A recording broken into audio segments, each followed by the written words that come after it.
എല്ലാ സുഹൃത്തുക്കൾക്കും life vision ടോക്സിലേക്ക് ഒരിക്കൽ കൂടി സ്വാഗതം ചെയ്യുന്നു. ഞാൻ GK തുമ്പക്കാരൻ. രാജ്യം ഉണർന്ന്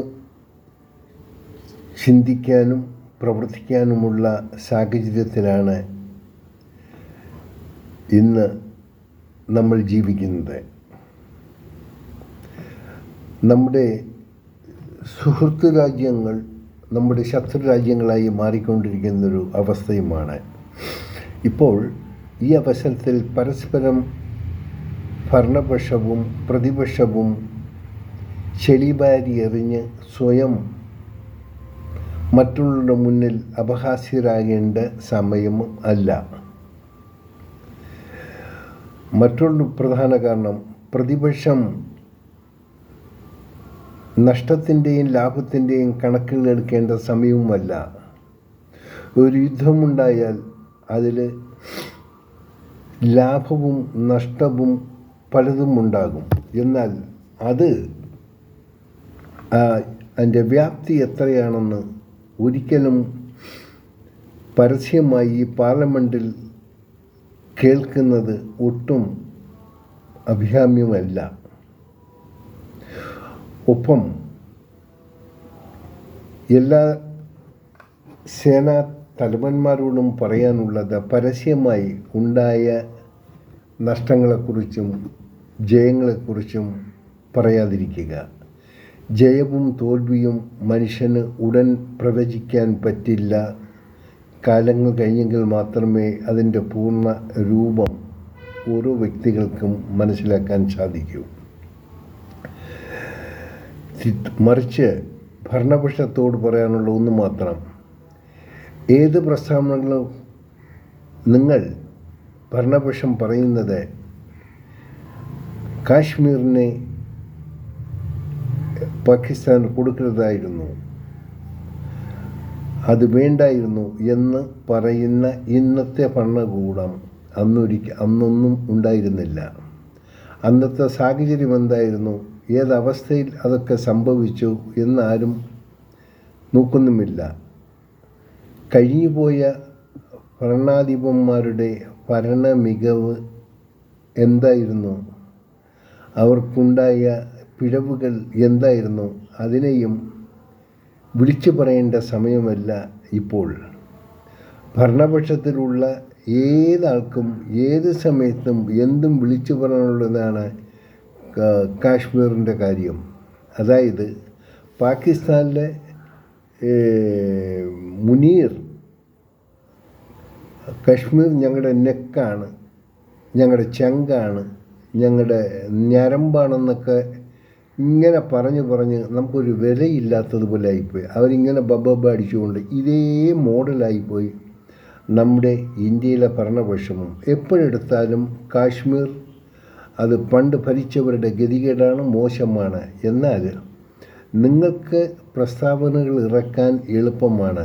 ഈ പ്രസ്താവനകൾ ഇറക്കാൻ നിങ്ങൾക്കിന്നൊരു ഡയസ്, ഒരു സ്ഥാനം, ഒരു സ്പേസ് ഉണ്ടാക്കിയത് നിങ്ങൾക്ക് മുമ്പ് ഉണ്ടായിരുന്ന ഭരണാധിപന്മാരുടെ മികവ് കൊണ്ട് മാത്രമാണ് എന്നുകൂടി ഓർക്കുക. ചെങ്കോട്ടയിൽ കിടന്ന് പ്രസംഗിക്കുന്നതും പുറത്തു വന്ന് പ്രസ്താവന നടത്തുന്നതും ഇതും ഭരണപക്ഷത്തിനൊട്ട് യോജ്യമായ കാര്യങ്ങളല്ല. നിങ്ങൾ ഭരിക്കുക, നിങ്ങളുടെ ഭരണത്തിൻ്റെ മികവനുസരിച്ച് നിങ്ങൾക്ക് അതിൻ്റെ റിസൾട്ട് കിട്ടും.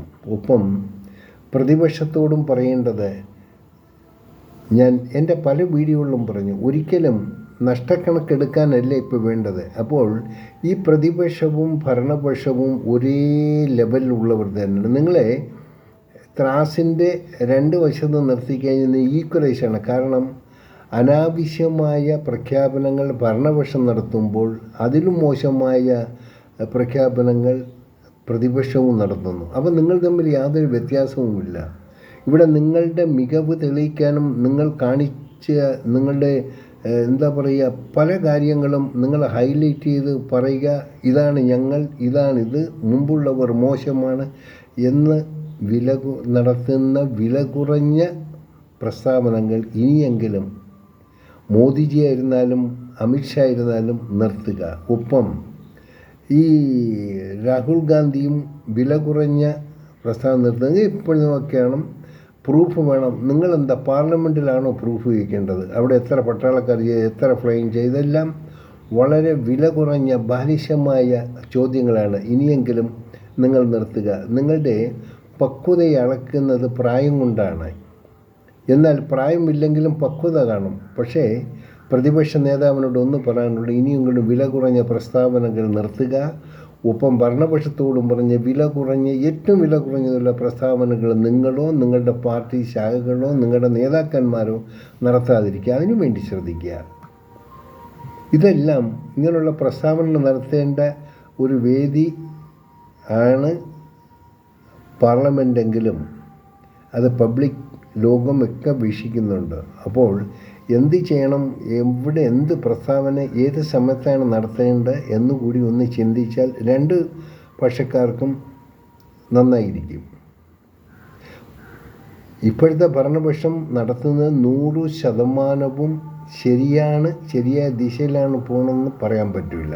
അപാകതകൾ ഒത്തിരിയുണ്ട് ഇപ്പോഴത്തെ ഭരണപക്ഷം. ഒപ്പം പ്രതിപക്ഷം ആരോപിക്കുന്ന ആരോപണങ്ങളും എല്ലാം കഴമ്പുള്ളതെന്ന് പറയാനും പറ്റില്ല.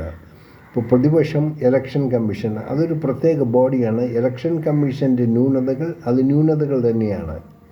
അത് ഒരു ഭരണപക്ഷത്തിന് അല്ലെങ്കിൽ പ്രതിപക്ഷത്തിന് സപ്പോർട്ടായ രീതിയിൽ ആയിരിക്കരുത്. എല്ലാവരും അവരുടെ ഇൻഡിപെൻഡൻസ് ആയിട്ടുള്ള ആത്മാർത്ഥത കാണിച്ചാൽ രാജ്യം ഒരിക്കലും ആരുടെ മുന്നിലും തലകുനിക്കേണ്ടി വരില്ല. എങ്കിൽ തന്നെയും രാജ്യം നമ്മൾ മോശമായ രീതിയിലല്ല, നാം നമ്മുടേതായ വ്യക്തിത്വം നമ്മൾ ലോകം രാജ്യങ്ങളുടെ മുന്നിൽ കാണിക്കുന്നുണ്ട്, പ്രവർത്തിക്കുന്നുണ്ട്, ഭരിക്കുന്നുണ്ട്. അതിനിയും തുടരുക തന്നെ വേണം. അതുകൊണ്ട് പരസ്പരം ചെടി വാരിയെറിയുന്ന പ്രവണത ഭരണപക്ഷവും പ്രതിപക്ഷവും നിർത്തിയാലും. കാണാം വീണ്ടും മറ്റൊരു വീഡിയോയിലൂടെ. Thank you.